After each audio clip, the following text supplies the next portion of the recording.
नमस्कार दोस्तों, मैं सचिन प्रजापत आपका स्वागत करता हूं आज के इस महत्वपूर्ण वीडियो में, जहां हम एक ऐसे विषय पर प्रकाश डालने जा रहे हैं जो आपके व्यापारिक आकांक्षाओं को नई ऊंचाइयों तक ले जा सकता है। आज हम जानेंगे कि एनएसई एसएमई प्लेटफॉर्म पर आईपीओ लाने के लिए कंपनियों को कौन-कौन से पात्रता मानदंड पूरे करने होते हैं, क्योंकि दोस्तों, हर सपने की एक नींव होती है और आपके बिजनेस के सपने को एनएसई एसएमई प्लेटफॉर्म पर साकार करने के लिए आपको कुछ महत्वपूर्ण मानदंडों को समझना होगा। अगर आप भी अपनी कंपनी को लिस्ट कराने की सोच रहे हैं तो इन शर्तों को जरूर जान लें। तो आइए देर ना करते हुए इन महत्वपूर्ण मानदंडों पर एक नजर डालते हैं। सबसे पहले, आपकी कंपनी का भारत में कंपनी अधिनियम 1956 या 2013 के तहत पंजीकृत होना अनिवार्य है। आईपीओ के बाद कंपनी की भुगतान पूंजी 25 करोड़ रुपए से अधिक नहीं होनी चाहिए। कंपनी को कम से कम 3 वर्षों का संचालन अनुभव होना चाहिए।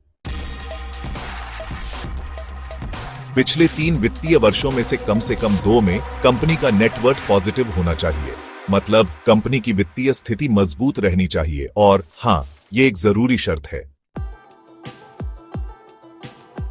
कंपनी के खिलाफ कोई वाइंडिंग अप याचिका दायर नहीं होनी चाहिए, यानी कंपनी को बंद करने के लिए कोई कानूनी प्रक्रिया शुरू नहीं हुई हो, यह भी जरूरी है।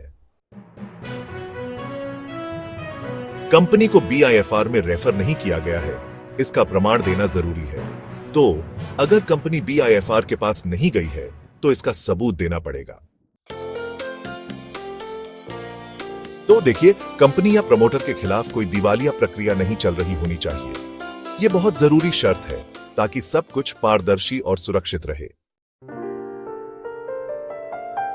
जारीकर्ता, प्रमोटर या निदेशक, इन सभी को पूंजी बाजार में भाग लेने की अनुमति होनी चाहिए।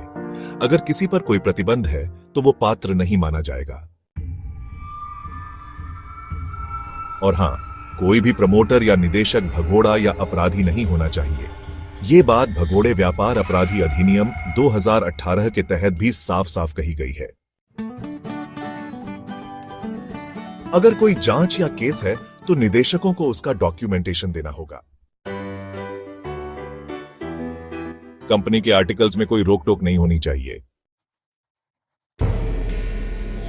पिछले 3 साल में कंपनी या प्रमोटर के खिलाफ कोई अनुशासनात्मक कार्रवाई नहीं हुई हो।